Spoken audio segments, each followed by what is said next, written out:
Holla ballers, what's going on? It's Preacher, and we have 4 new dungeons released in Battle for Azeroth.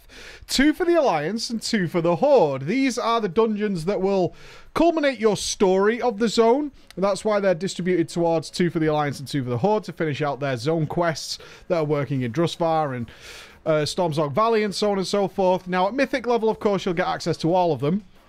But these dungeons only make real sense if you're on the faction where they are represented. So that's how it's going to work. So I'm going to do 2 videos, one each for the 2 dungeons that correspond to the correct factions. I don't think it's worth doing individual videos on each of them. It'd only span the channel with 4 videos and they get lost and so on and so forth.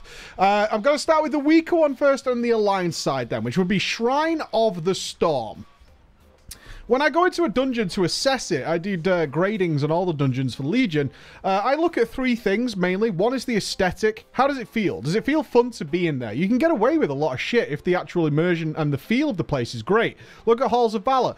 A little bit large for my liking, a little bit windy, going backwards and forwards, running across a big room, but looks spectacular. That gives it some bonus points and makes that sort of gap in combat and action a little bit more tolerable, because it's a fun place to be in the first place. I look at the distribution of action as well. How much trash are we doing compared to bosses? Is that keeping me interested? How much variety is there in terms of the trash? Is it stuff that we can think about and do in different ways? And then, of course, the bosses themselves. That's the main reason we're there. Are they fun and interesting? That kind of thing. So, Shrine of the Storm, I do consider the weaker of the 2 on the Alliance side. The look and feel is a little bland. It looks exactly like Stormsong Valley, which it's supposed to. I know that. I'm fully aware of that. It's supposed to look like that, which is Hentai Mountain, basically. The big squids and the Void are all represented here. It's the intro stuff to Ashara and what she's up to. All that kind of thing is what the Shrine of the Storm is all about. There's a very, and I want to point that out here, a very, very excellent questline. The main storyline of Stormsong Valley, which leads to the Shrine of the Storm, is really good. We haven't done a video on Stormsong Valley because it's not quite finished. There's some massive bugs in there, so I can't really give an accurate representation of that zone. But the main story involving the Shrine of the Storm itself is in, and that is great. It's easily the best Alliance zone. It actually feels like the guys who made the Horde zones made that, in contrast to all the other things we've said about the zones.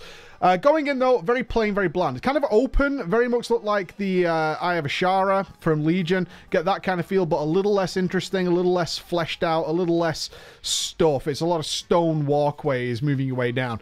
I will point out here that something that I am counting against it now, because I don't know if it is the way it's going to be, is the trash has significantly more health than they do in any of the other dungeons. In fact, they have a lot of health and they don't do much, so you're kind of like, this is a bit boring now, I want to move on. They might reduce the health in there. It might have slightly too much. That may happen, in which case this will be a better zone to be in for sure, but right now there's a lot of trash before you actually engage with a boss. A hell of a lot of trash, and you're just kind of working your way through it. Big trash packs, trying to get away with as big a pulls as possible, just so you can work through it. And of course, this is trash that has healers in it. So get a group with bad interrupters, and you're going to be there for a while, just sort of AoEing mindlessly, trying to get things done. It does pick up later on, but this is the intro down to the first boss. You're going to be in there for a good 10 minutes-ish, maybe slightly less before you encounter a boss. You're going to be doing a fair bit before you get down there. He's going to be called Aquasur, a water elemental. Looks fantastic, got kind of a void feel to it, which I thought was a really nice model that they did. In terms of engaging gameplay, not really. Aquasur doesn't have many abilities. The main thing about Aquasur is towards about half HP, it's going to split into 3 copies of itself, the kind of thing we've seen before where water elementals tend to split into different versions of themselves.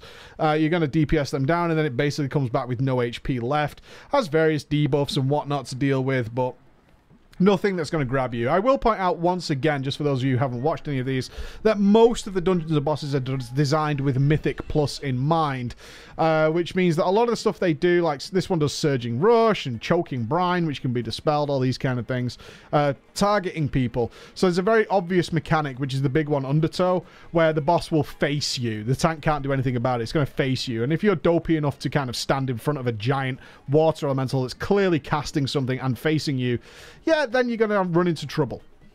There's no getting away from that. Moving down then is one of the more interesting bosses, very similar to the last boss of Court of Stars actually, which is the Tide Sage Council. Once again, you're gonna be about 10 minutes before you hit this boss. You're gonna be a good 10 minutes in before you hit the second boss. There's a lot of trash to clear before you really get into the meat of this dungeon. The Tide Sage Council is interesting because there's a melee boss and a caster boss. And the big thing here from a tanking perspective, as you can see, I did tanking and healing, is moving the bosses around. So the caster boss has to be interrupted as much as possible, very similar to what you'll find in the Archway, where you can't interrupt everything, but you have to stop the cast for quite a while, because every cast that the caster boss puts out is going to make you take more damage from the abilities as the fight goes on, and those can stack pretty quickly. She'll cast very, very, very regularly. Also, they're going to drop wards on the floor, unless you're going to put down bubbles that you need to move the bosses out of constantly, which means the bosses have to be interrupted. The melee boss will just follow the tank around. He's going to do a frontal shockwave, which is no big deal. You can, at least at this level, but you're going to have to constantly be moving them backwards and forwards and interrupting as well, so otherwise the other boss will just stand in that ward and just free cast, which you don't want to happen at all. Overall interest with a group that didn't know what to do, which is my first group where I was with Nobler. Like, we didn't know what was happening at all. Loads of casts and was a little bit awkward to heal at times. With a group that I'd seen it before, I think I was the only one in there who'd done the dungeon before. It was much, much easier because we obviously had more interrupts and I was moving them backwards and forwards because I was on a tank this time, and that made the fight significantly easier. So it's a nice mechanics fight is the way we can put it. If you do the mechanics right, you're going to have a decent time. Get them wrong, you're going to be in trouble, which is kind of the theme of this dungeon, because the next boss, this boss will screw you up if you get this wrong. And it's Lord Stormsong himself. Lord Stormsong... I hesitate to use the words overtuned, but doing this boss wrong definitely seems far more punishing than anything that exists in any normal dungeon in Battle for Azeroth so far. The big deal with this boss is basically one thing. He's going to mind control somebody, and at the same time, he's going to summon a lot of purple orbs. And these purple orbs are going to fixate the players who are not mind controlled. That includes the tanks, the healers, and the other two DPSs. And it's going to start chasing them around. If these orbs hit you, it's essentially a one-shot. You're pretty much guaranteed to die. But the person who has this kind of mind control debuff can collect them. So you can drag them into him. I believe at the moment that person who is kind of mind controlled can actually run into them. Intentionally can run around and actually run into them. Whether that's intended or not, hard to say, but that is the way it works. And then what the main aim, of course, is to DPS down the person who is mind controlled to free them from the mind control. If you do not do that, they will start casting a Shadow Bolt volley.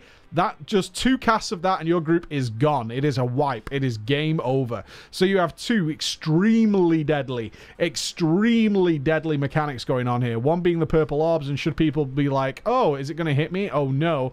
And you can also run the risk of DPSing down the MC'd person too quickly, in which case they can no longer soak these purple orbs. So just to be clear on what's happening here, is these purple orbs that form do an extreme amount of damage, but not to the person who's mind controlled. So if you drag them into them, they will explode harmlessly. That's absolutely fine, and that's what you want to use the mind control person to do. You want to drag them in there.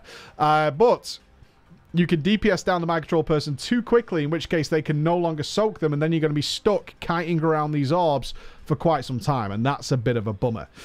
Working through the dungeon then, you're going to come to the final boss, Volsith the Whisperer. This is a take on a boss that we saw in Arnket, all the way back in Wrath of the Lich King. It's a new twist on that boss. It was the final boss, so any of you who've done time walking will be fully familiar with the mind control boss at the end of Arnket, at the top of the ramp. This is a very similar thing. What happens here is he mind controls a couple of people, he mind controls the whole group, and then you'll have individual things to deal with. So you'll have ads to kill if you're a DPSer. If you're a tank, you'll have a giant monolithic ad that you'll have to run around with and kite, because he does huge damage should you get meleeed, which is something you'll be eventually able to outgear, obviously, but for the sake of this, we run around. But he does a number of other cool things as well. One of them is a very interesting debuff, Whispers of Power. Whispers of Power is a debuff that he gives to someone, and it ticks on you. But what it's doing is actually reducing your amount of HP that you can be healed to, and it stacks up to 9. So if you have maximum stacks of this, you cannot be healed above 10% of your HP. However, each stack of this is going to give you 20% bonus damage and healing. So it's actually very beneficial. It's a very beneficial thing, providing you don't get hit with anything. So they've also borrowed some mechanics from Hellier in TOV, and you'll have tentacles spawning around the room, which are going to slam down on the floor in a line. So you have to be constantly aware while you're running around, while you're doing kiting, while you're doing all these kinds of things, to also avoid these slams. I saw in our group, I played around with it, but thought, well, I'm a healer, so it's not really worthwhile to me. But what I could do is actually just... I could dispel it off, and therefore it just goes away. You just don't have this buff anymore. It's gone until it's reapplied later on in the fight. But what you can do is mess around with it and keep it up for a little while. It's entirely down to you as to what you want to deal with. I could definitely foresee it. If so far it only seems to go on healers, I don't think it's supposed to go on healers only, but in both of my runs that I did, it only went on healers. So let's start Shrine of the Storm. Again, the weaker dungeon. You get 2 back-to-back bosses, which are both very interesting and very mechanically sound, but you have about 20-25 minutes, depending on the speed of your group, of trash and uninteresting bosses before you actually get there, and also in kind of a bland setting. But, moving on, the best dungeon in Battle for Azeroth. The best dungeon in Battle for Azeroth, which is Waycrest Manor. I was really looking forward to Waycrest Manor. Waycrest Manor is the end of the Drustvar questline, which is the haunted, spooky zone. Now, I did berate that zone for being not particularly good, and I stand by that. It's not particularly good. The overall quest is okay, has some very lackluster stuff going on in the middle, and the remainder of the zone with its side questing is very weak, in my opinion. But it does pay off kind of nicely with this culmination about the Waycrest family and what happened, and the final story kind of plays out with you need to get into Waycrest Manor, which is a huge haunted looking house at the end of the zone. Very spooky looking, and once we got the quest for it, ever since I've had the quest to go in there and deal with the Waycrest family, I was like, I need to get in there. So I was so excited to get in there, and what I found inside was wonderful. Absolutely wonderful. It is a full-on haunted house. What's really interesting is doing another run of this dungeon is that the layout and pathing that you take, at least in normal, probably heroic, is different each time. You're going to be presented with a lobby with 6 doors in it, 4 on the upper floor, 2 on the down floor, and you'll only have one option to where to start. Only one of the doors will be openable by a servant who's running away. That's different each time in the normal mode. From there, you're going to have to negotiate this haunted, spooky house, which is full of all sorts of creatures and strange things that are going on. Bosses that are reasonably located. It's a relatively short dungeon if you know the pathing, honestly. It's very effective in what it does. But what you will do is have, I would imagine on Mythic, very similar to Halls of Valor. If you think about the Doggo Fenrir in Halls of Valor, that's always in a static location in Mythic. I imagine the route that you take on Mythic Plus is going to be exactly the same. So Mythic from Mythic Plus will be identical, but currently in normal, it does change. It does alter the path you take, which makes it much more interesting. It's also very easy to get lost in here. A lot of similar repeating corridors, and you're opening doors. Doors are all sealed, so you can actually miss bosses. You can certainly miss a couple of bosses because they're locked behind doors that you can, if you don't pay attention going down the corridors, you're not going to see them. So moving through then, I'll go through the bosses in the order we found them, essentially. Luckily, it was actually Nobble who found the first boss, Ral the Gluttonous, and what a tremendous model this guy has. An enormous pig-like creature, just no legs that work, it's just squashed its own body into its fatness, and it's all like, it's disgusting looking. It's absolutely disgusting looking. Not a particularly interesting boss mechanically, has a shockwave that goes around the room. Because of its fixed position, they're able to prevent people dragging it in certain areas to make the shockwave smaller. So they do utilize that in a big way. Looking forward to fighting this on a harder difficulty, so we can actually get some of the mechanics working, because it summons servants and things. But unfortunately, in both groups I was in, the DPS was enough, at least for the normal mode version, where none of the mechanics really came in. Right? The servants that he calls are supposed to buff his damage. He's supposed to become more dangerous. None of that particularly happened, right? None of that particularly happened. The next one that we found in both groups, so it looks like either path that the game gives you leads basically to this second boss, which is the Soulbound Goliath. This is going to be the Nightmare on Tyrannical. This is the one that's basically very similar to maybe Heimdall, something like that. There's Wildfire and basically his Crush ability that he's spamming on the tank, and periodically he's just going to be gaining damage, and he gains damage relatively quickly. He gains bonus damage relatively quickly through an ability called Soul Harvest, where he draws energy from the afterlife, increasing his damage done by 5% every 2 seconds, and this effect stacks. So he just gains more and more damage, and then that Crush ability that he's doing on the tank, that's going to become a problem. On my DK, I had Rune Tap for every Crush, so it wasn't a big deal. I didn't even notice it.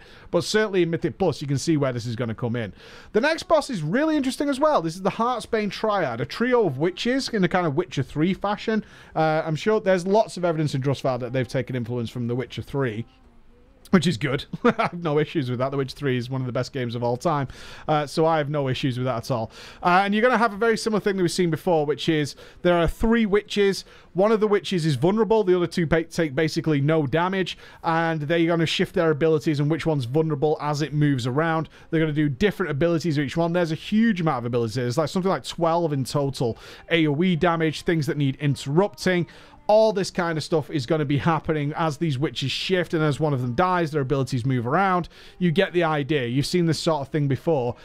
Cool little boss. But that still leaves 2 more bosses. Now, I will point out here, for those of you, when you get into this dungeon, is finding Lord and Lady Waycrest isn't as easy as it might sound. The location of the last bosses, the last 2 bosses, is actually given away in a little bit of text once you finish a boss, and it says there's something weird going on in the basement.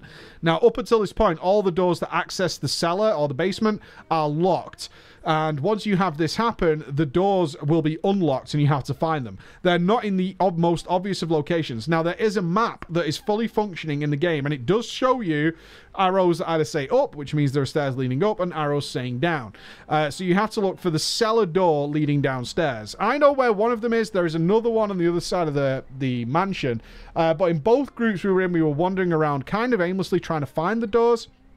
In the second group, I knew where we were going and actually said, here, follow me. Opened the door and went downstairs. Only the healer, even though the group was pretty much together, only the healer actually saw me go down there.